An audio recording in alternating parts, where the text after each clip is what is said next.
Friday, the 13th of January, 1948, the flag of the United Nations stood at half-mast. Mahatma Gandhi was dead, assassinated.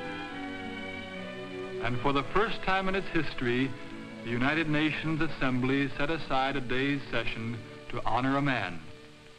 Not the head of a state, a general, a king, but a lone man who, without army, riches, or political alliance, had been called the most powerful man of the 20th century.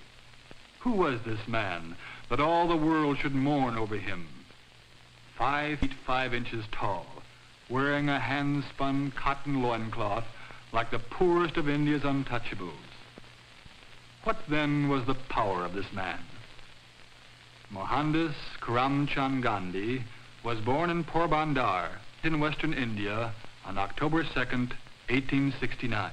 His Indian forefathers had long ago discovered infinite sources of power unknown to the scientists of the Western countries. This force is to be found not in chemistry or physics, but in the spiritual nature of men. The Indian people call this power the Atma. A man of unusual spiritual force is called a Mahatma, a great soul. While young Gandhi was a law student in London, England, he began to probe more deeply for an understanding of the nature of life, of truth, of love, of power. He studied not only his law texts, but 2 books which he believed to be the most important literature in existence. One was the Bhagavad Gita, the most ancient sacred book of India, and the other, the Bible. In the Gita, Gandhi learned about love, the force that holds people together and causes them to rise above themselves. There are good and evil in every man, but when a person loves, he strengthens the good in those about him. Truth, combined with love, is the greatest force in all the earth. Gandhi was to call its use nonviolence, satyagraha, a greater power than that of the largest gun or bomb or army. In the Bible, especially in Jesus' Sermon on the Mount, young Gandhi found profound answers to his profound questions. The Gita and the Bible together offered to Gandhi's people the way of freedom and self-realization, and to these beliefs he eventually gave his life. Graduating from law school at the age of 22, he returned to India in 1891. He was sent to South Africa to represent the law firm of Dada Abdullah, and there Gandhi rose to great success and personal wealth. But the appalling social conditions all about him weighed on his mind with increasing heaviness. Neglecting his law practice, he began to teach and demonstrate the power of nonviolence, which he had discovered in the Gita and the Bible.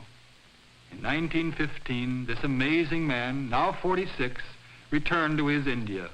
Multitudes of people gathered to hear his message of hope for freedom and dignity. He told them their weapon was nonviolent resistance against the political forces that had held them in crushing bondage. On August 1st, 1920, Lokmanya Tilak died, the Indian leader of the Congress Party. He had been a man of fiery militant spirit, but he had recognized Gandhi as his political heir, the mild, slight man of the gentle spirit. The Congress Party, which had been organized in 1885, had become the central force in India's fight for freedom. And with Gandhi as its leader, the Congress Party established goals for a new India. The people of the untouchables caste must be given equality and dignity. Indians, both wealthy and poor, must discipline themselves to a new morality: no alcohol, no opium. India's 300 million Hindus and 100 million Muslims must cease their bitter and deadly rivalry. There must be equality for women, and the people must establish a productive economy. In 1921, he began the new program simply, with a spinning wheel. India grew hundreds of tons of cotton annually, and yet Indians were unemployed half the year. Instead of sending their raw cotton to English mills, why not make their own cloth? Thus began the khadi or homespun movement. And the women were being freed. The veils were coming off their faces.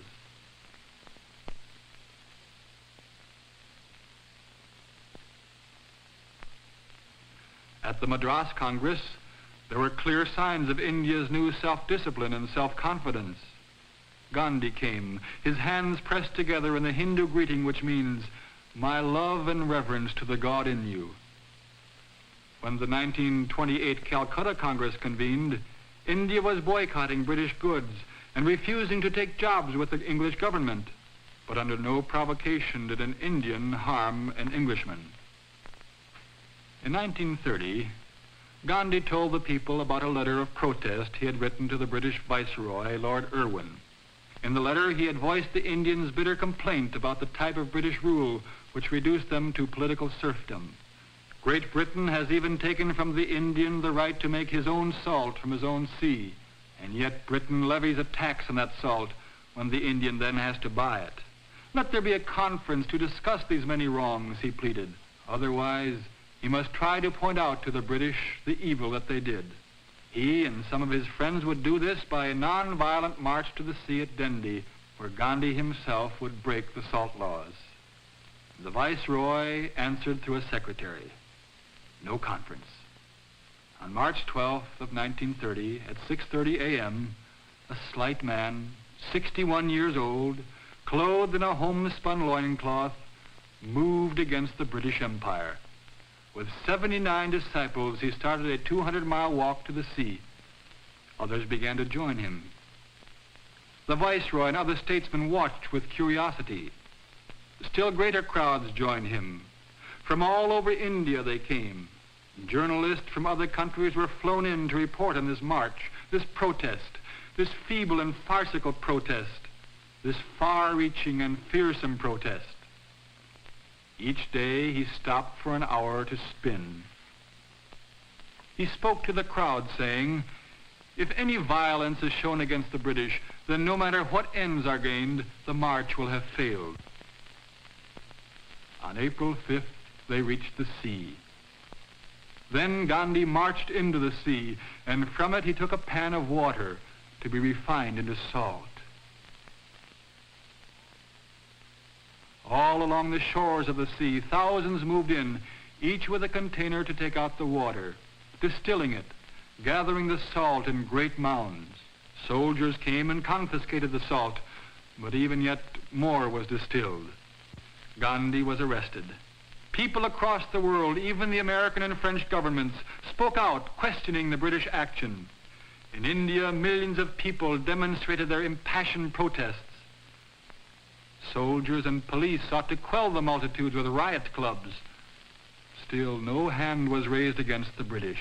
On January 25th, 1931, Lord Irwin announced an end to the salt laws, as well as the release of Gandhi.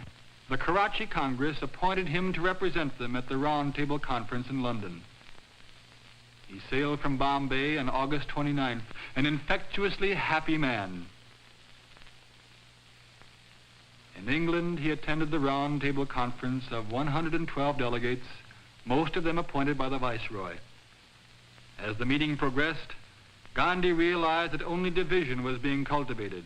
Instead of a united India, plans were being discussed for a separation between Muslim and Hindu and Sikh and Untouchable and Parsi and Indian Christians. Meanwhile, in India, during Gandhi's absence, the new Viceroy had made arrests without warrant, had suspended court trials, had outlawed political organizations and meetings, had seized property, had jailed 100,000. Gandhi returned to India. His wife and young Jawaharlal Nehru and the numberless followers of Gandhi now called him Bapu, the father. Bapu began his work immediately. His first consideration was for that part of the great Indian family called the Untouchables. For thousands of years they had been ostracized, but Gandhi ignored this strange mandate of the culture, and he gave them a new name, Harijan, children of God. The British, however, perpetuated this ancient tradition of separating the Untouchables by insisting that they have a separate vote in governmental matters. Gandhi now vigorously expressed his opposition to English treatment of the Harijan. And on January 4th, 1932, all India heard that he had been put in jail. Then they heard that Gandhi had gone on a fast. In the face of seething unrest throughout the land, the government took action. The 3,000 years of the untouchable segregation was brought to an end. But Gandhi recognized that official legislation would not be enough. Released from prison in September, he set out to change the heart of tradition-binded India in its attitude toward the Harijan. The Congress Party's program to shape a new India was slowly proceeding. The people were spinning their own cotton. Many of the oppressive British laws had been changed. The women had been given equality. The untouchables had been freed. And the country and the people had a dignity they had never known. Gandhi was dissatisfied. He was still looking for the answer to the great enigmas that were embedded in the life of his countrymen. So on October 24th, 1934, he announced his resignation from Congress. The essential life of India, he believed, lay in its 700,000 villages. With his wife, Kasturbai, he moved to Severgrad and began life as a simple villager. The world refused to accept his resignation. Congress leaders came to confer with this simple villager. Famous people of many nations and continents came to sit and talk in his one-room adobe hut. The floor was of swept earth, one rug, a spinning wheel, a soapbox for a desk. For a period of 4 years, Gandhi labored to develop communal life in the villages. Then a new unrest began to shadow India. England was threatened with war. What did that mean to India's hope for freedom? In 1938, Gandhi was forced back into politics. Serious differences of opinion began to manifest themselves in the Congress. Chandra Bose, now the Congress leader, was saying to the populace, "Give me blood, and I promise you freedom." Gandhi said, "Nations are violently giving demonstration of savage and futile warfare as a means of settling their differences. Now is the time to demonstrate nonviolence as the better means of seeking agreement and truth." In 1939, when the war exploded over Europe and Asia, there were many who followed Bose. Nonviolence was too idealistic, too difficult, too slow. On March 22nd, 1942, Sir Stafford Cripps met with the Congress leaders and proposed that a new Indian constitution be drawn up after the war. Gandhi called this proposal a post-dated check and left the meeting not to return. He now had but 2 words to say to their English overlords: "Quit India." These words electrified India. They set off an outburst of demonstrations throughout the land. The jails were filled far beyond their capacity. Gandhi and Kasturbai were among the prisoners.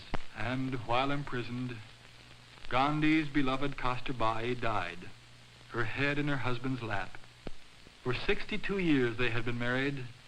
Gandhi said of her, "She was more of me than I was of myself." After a dangerously weakening fast, the 75-year-old man was released from prison on May 6th. 75 years. What had been accomplished? Muslim and Hindu were hatefully engaged in outbreaks against each other. Britain still held India in a crushing grip. The world's warring temperament was creeping over Gandhi's people. Still he went on, working, searching, praying. Then, on historic August 12th, 1946, Jawaharlal Nehru, Gandhi's friend, was commissioned by Sir Archibald Wavell to form the Indian government.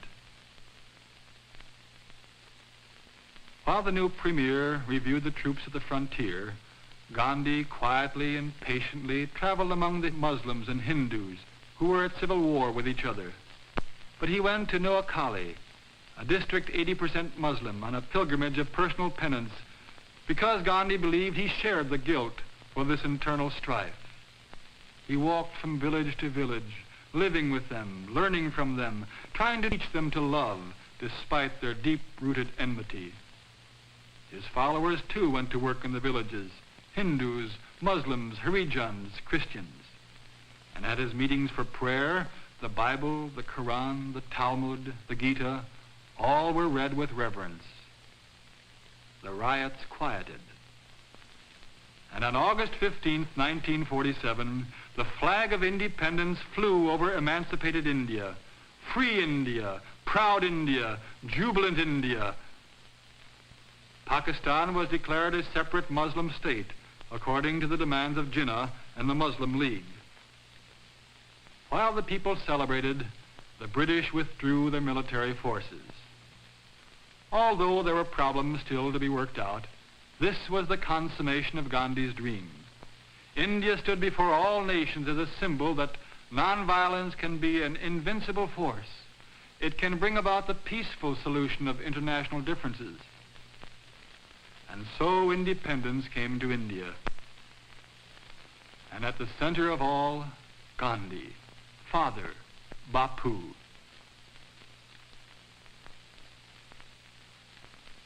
But Bapu was not at the festivities. He had spent the day fasting and praying. There was still much work to do. He was growing old. His days were drawing close. On January 30th, 1948, at 5:30, Gandhi went from Birla House to his prayer meeting. A man who feared Gandhi's teaching and power stepped forward and bowed to him. The man fired a gun. And so Mahatma Gandhi, a great soul, finished with his life. At dawn they dressed him in the loincloth which he had spun, and which throughout the world had become a respected symbol. There were garlands of flowers. The flag of India was draped over him. After the procession, the body was burned. And the ashes were sent to 6 continents and to all parts of India. But the spirit of the man had long preceded the particles of ash. His spirit was alive in the land, releasing truth, drawing people into relationships of understanding and trust, achieving dignified human stature, demonstrating the invincible power of love.